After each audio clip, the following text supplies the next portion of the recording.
Assalamualaikum warahmatullahi wabarakatuh. Perkenalkan, nama saya Lady Jasmine Azahro, NIM 120220058. Dalam kesempatan kali ini, saya akan mempresentasikan mengenai UTS Perencanaan Wilayah tentang perencanaan wilayah berdasarkan teori klaster.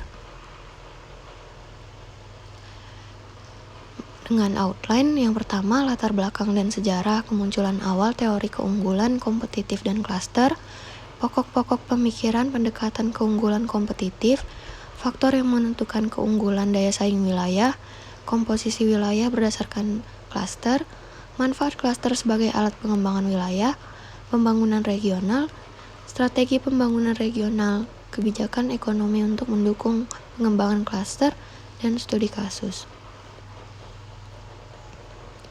Yang pertama adalah latar belakang dan sejarah kemunculan awal teori keunggulan kompetitif dan klaster, di mana konsep ini dikembangkan oleh Porter dengan dia latar belakangi atas lambatnya pertumbuhan ekonomi di Amerika Serikat. Porter mendefinisikan klaster sebagai kelompok perusahaan yang saling berhubungan, berdekatan secara geografis dengan institusi-institusi yang terkait dalam suatu bidang khusus karena kebersamaan dan saling melengkapi, yang mana dipengaruhi oleh lambatnya pertumbuhan ekonomi AS. Porter perlu pembentukan ulang model pengembangan ekonomi wilayah. Porter mengklaim bahwa kebijakan klaster merupakan cara pandang baru dari sebelumnya yang berfokus di kebijakan industri.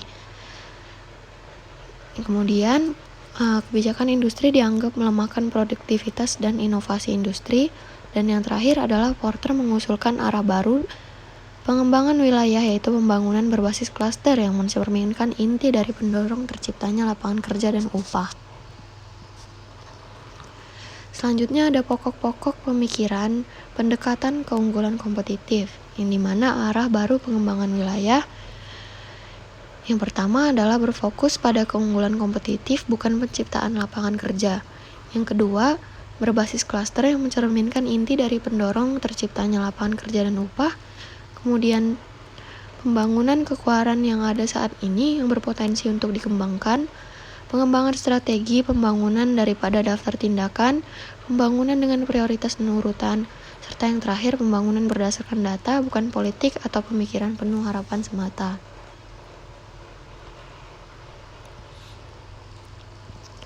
Faktor yang menentukan keunggulan daya saing wilayah. Yang pertama ada faktor endowment yang dipengaruhi oleh lokasi, kesuburan tanah, iklim, dan lain sebagainya. Kemudian ada makroekonomi, di mana kebijakan moneter dan fiskal, serta pembangunan dan kelembagaan politikal yang efektif. Yang terakhir adalah pembangunan makroekonomi, di mana dipengaruhi oleh kualitas lingkungan dan iklim, pengembangan klaster, serta kecanggihan strategi dan operasional perusahaan.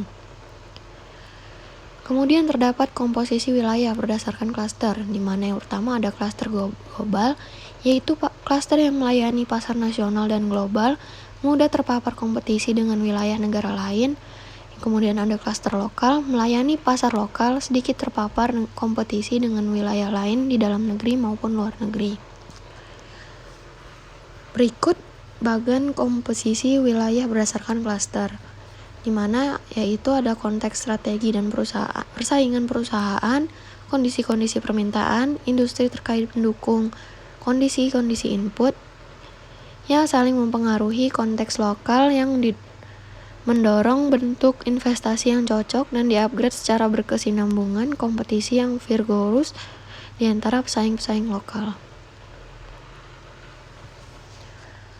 Manfaat dari klaster sebagai alat pengembangan wilayah yang pertama adalah meningkatkan keterkaitan atau linkage dan limpahan untuk mendorong perkembangan ekonomi yang pesat.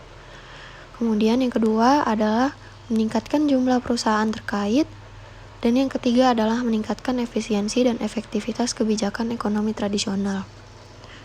Manfaat klaster sebagai alat pengembangan wilayah juga yang pertama dijelaskan bahwa meningkatkan produktivitas.